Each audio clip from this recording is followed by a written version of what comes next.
What's on, ladies and gentlemen? My name's Ross, I like games, and today we need to have a look at, OP-05. Specifically, the fact that people are putting limits on buying OP-05 and why that's happening and what the relevance of it is. I do this thing a lot, where I look at every One Piece TCGs thing I can find. Look, I'm obsessed, alright? It's why I do these videos.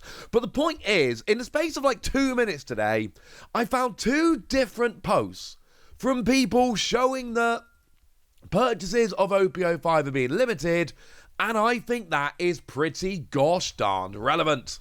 You see, over at the official stores in the UK, they've gone and put a limit on, but it actually depends where you go. Now, in the UK, we got 2 official stores. Basically, one is up at the Metro Centre in Gateshead. It's far north, all right? And one is in Camden in London, which is in London. And what we've got here is this post saying there is now a limit on Booster Pack Awakening of the New Era. The limit at our Camden official shop is 1 booster box per person per day. And the limit at our Metro Centre official shop, it is 5 booster boxes per person per day. Thank you for your understanding. Now, I explained where the shops were a minute ago for the simple reason that this does make sense. You see, the London store is, and this is going to shock you, right? Get ready. It's in London. And what that means is that it's going to be quite easy for a lot of people to get there. It's going to be a much busier store, because there's a lot more people that can get to London easily. I went to the opening of the Metro Centre store, and it was amazing. I had to drive like all day to get there. Actually split the drive home in 2. It's a very long way away, all right? It's not one that people can just casually pop to, so they don't need to put such aggressive purchase limits on it, because not everybody can get there super easily, whereas a London store, a lot more people can. It really is as simple as that. So they're limiting this, and they're basically saying, look, we've got stock, but if we don't limit it, then essentially what's going to happen is a bunch of people are just going to rock up, buy us out, and then there's not going to be some left for anybody else. And there's a couple of things relevant about this. Firstly, it kind of shows that Bandai actually legitimately care. Because if all Bandai were worried about was selling all their boxes, you don't put purchase limits on, you sell them all, and then you're like, sorry mate, we're sold out. They know they're going to sell all their boxes, but this is a way of trying to make sure that they're getting as many boxes as possible into the hands of actual fans, and not just scalpers, which I massively appreciate. The other thing this shows is that there is stock out there, and yes, I am fully aware that obviously the official store is going to have stock more easily than other places. Obviously they are going to prioritise their own stores. It would be frankly weird if they didn't. All of this makes perfect sense to me, but it still shows that there are boxes out there, albeit not always the easiest to find. For what it's worth, there are plenty of boxes out there, but there are also going to be a lot of people watching this video who are going to be like, where? Where are they for me? And the answer is, if you're asking that question, then they probably aren't around you. But there are plenty of places that do have boxes around, and there are plenty of places that do have stock, although I am fully aware that it is kind of selling out everywhere. And that's kind of my point here. This is why these purchase limits have been put on. The other thing I saw today was over on Reddit from Outrageous Rough 708. This image showing a purchase limit in Target, One Piece, 2 per guest. Basically limiting the amount that can be bought for, any One Piece stuff, which is interesting. Now, Target obviously a bit less knowledgeable about the game as a whole. They've just gone, some people are coming in and buying up all the One Piece, let's limit it.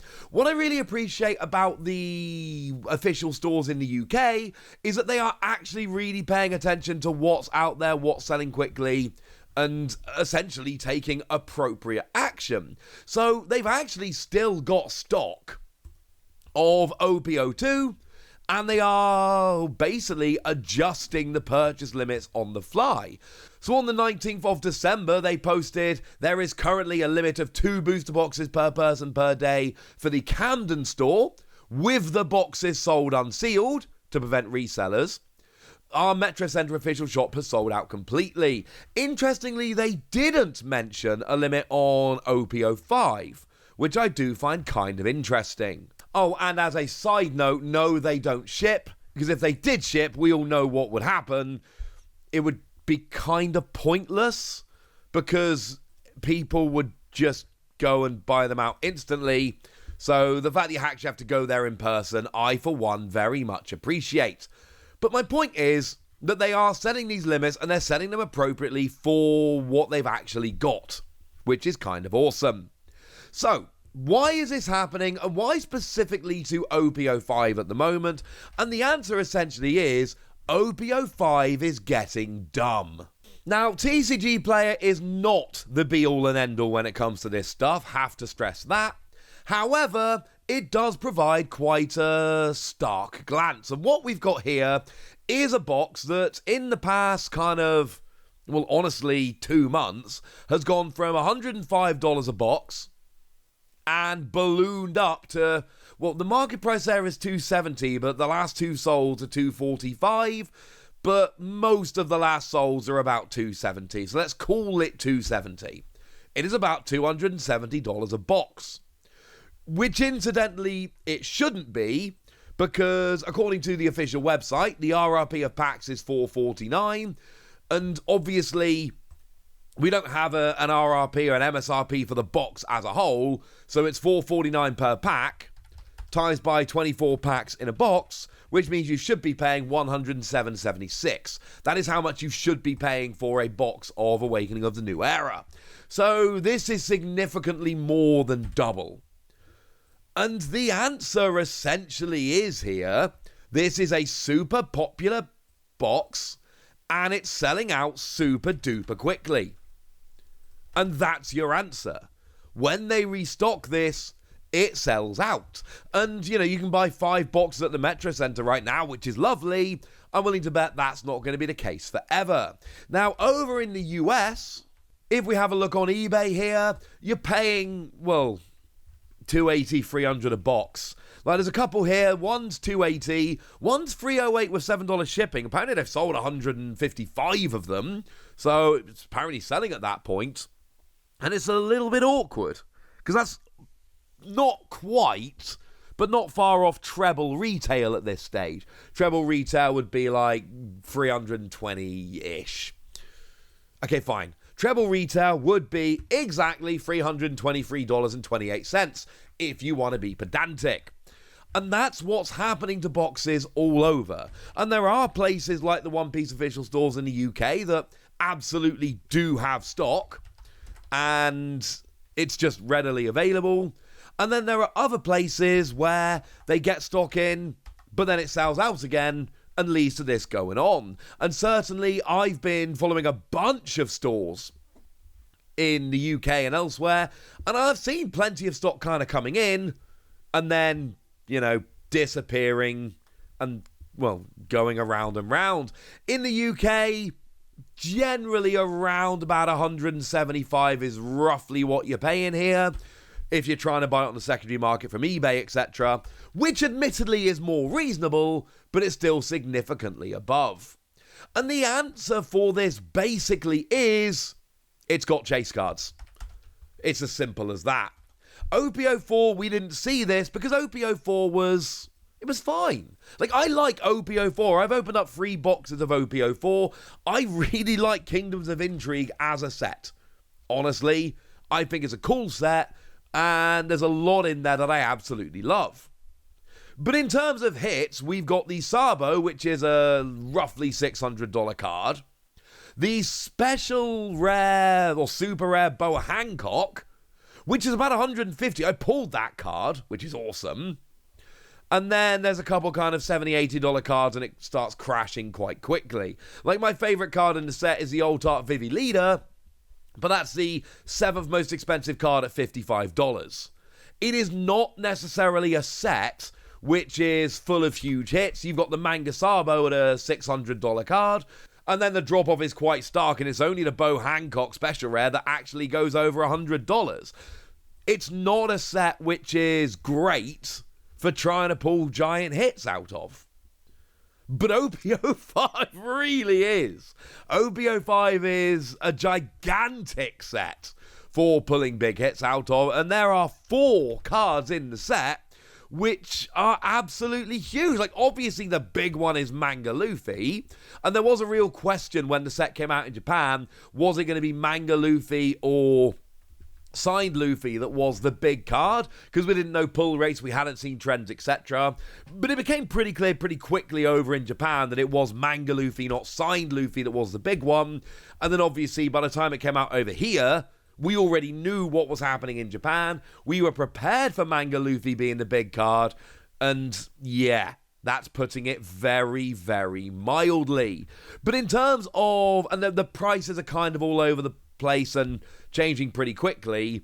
Like, well, I mean, take Manga Luffy. I showed you the other day that it wasn't a $4,000 card.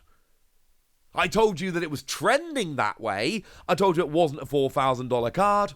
Well, over on TCG Player, there were 4 in a row that sold for $4,000, and then the last ones are like $4,800, $4,800, $4,800, $4,500. So yes, since I spoke to you the other day, and look, I always show you my work in here. I always show you what I'm going for. I show you the proof. The other day when we spoke, Manga Luffy wasn't a $4,000 card.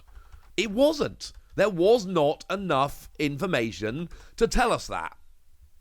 Now it is. Because in addition to all the stuff we've got over on TCG Player, if we look at the last couple have sold over on eBay, well, the most recent one was the best offer accepted on $5,000, so yeah.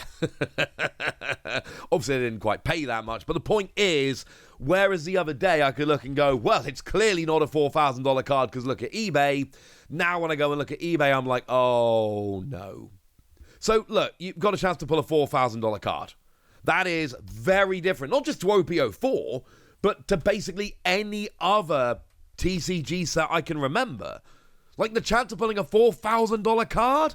That's absurd. And that's just the big one. So now I'm using approximate values here. I can't be exact because they're changing too much. But generally speaking, signed Luffy, as I sit here, is about a $2,200 card. Manga Law is about a $1,400 card. And Manga Kid is sitting around $1,000. There is a bit of a gap opening up between Law and Kid, incidentally. They were a little bit closer a couple of weeks ago. That gap is opening up quite nicely. And the point is, when the 4th best card in the set is almost double the best card in OP-04, and there's 3 bigger cards, that kind of tells you what you need to know, ladies and gentlemen. That tells you what you need to know. And this is why we've got this going on at the moment. Because we've got an awful lot of people who are, I think it's probably fair to say, not necessarily the core One Piece players and collectors, who are essentially coming in because of these big hits. And that is leading to issues. Because regular people who bought a whole bunch of OP-04 and OP-03 and all of that are now going to the local stores where they bought that stuff and finding, actually, you know what, it's not there anymore because people have come over from other card games looking for the big hits, looking to flip them, and that's why we end up with these purchase limits. OP-05 has, for better or worse, and it's mostly worse, attracted people that weren't interested in the One Piece TCG when OP-01 to OP-04. Especially after OP-01, that was pretty big. But 2, 3, and 4, the game calmed down a bit. And as I've been showing you on this channel, it's been wildly successful since the beginning, but this is just a whole new level. And, I mean, let's put it simply. In the last expand... Now, Pokemon works in blocks, right? At the moment, we've just had Paradox Rift, which is Scarlet and Violet 4. There are generally 12 sets or 3 years per block. All right? In the Scarlet and Violet block, there's like nothing over $200. Not just like a regular card that can be pulled from a pack. But in the Sword and Shield block, the previous block, as in by block I mean 3 years of the game, we had an Umbreon card from Evolving Skies. This is the biggest card that has come out in the Pokemon card game in the past like 4 or 5 years, maybe longer. And that card peaked at 650, which is kind of like your average manga rare. And we have got 4 cards in this set which are over $1,000, including one that is about 4. That's the context you need here. That's why we've got a bunch of people coming over from other card games, and a lot of the people causing the problems in terms of stock are speculators and scalpers. And I'm not saying it's everybody, but I am saying that Bandai would have upped production for OP-05. Of course they would have upped production for OP-05, because they know that the fans are going to want a bit more. But the issues we're seeing here are basically a bunch of people flocking in from elsewhere, and we're probably not going to see this for OP-06 and OP-07 because we're not going to have this level of hit coming in. Unfortunately, right now we do, and that's your explanation. I'm a fan of purchase limits generally because it doesn't hurt regular people that much, and yes, I am well aware there are always a few regular people who actually do want to buy a decent amount, because they always do, who are going to get hurt by this. But do regular people often go and buy more than 5 boxes of a set? The answer is no, because generally speaking they either buy a few boxes or they order cases, but no one's walking into the One Piece TCG store thinking it's the best place to buy a case. People who buy cases sort this out long in advance. So the point is, that's what's happening. Now it's over to you guys. What do you think about these purchase limits? What do you think about OP-05? Tell me anything you want to tell me in the comment section. Good us! Be nice. And then make sure you like this video, subscribe to this channel, follow me on Twitter at @TheWasi. That's where we talk about One Piece and a bunch of other card games. And please do consider checking out patreon.com/PTCG Radio, where you can support the channel, get some bonus podcasts and all kinds of fun things. But by far the most important thing, as always, look after yourselves till next time, would ya? Thank you very much for watching. My name's Ross, and you've been watching Wasi Plays.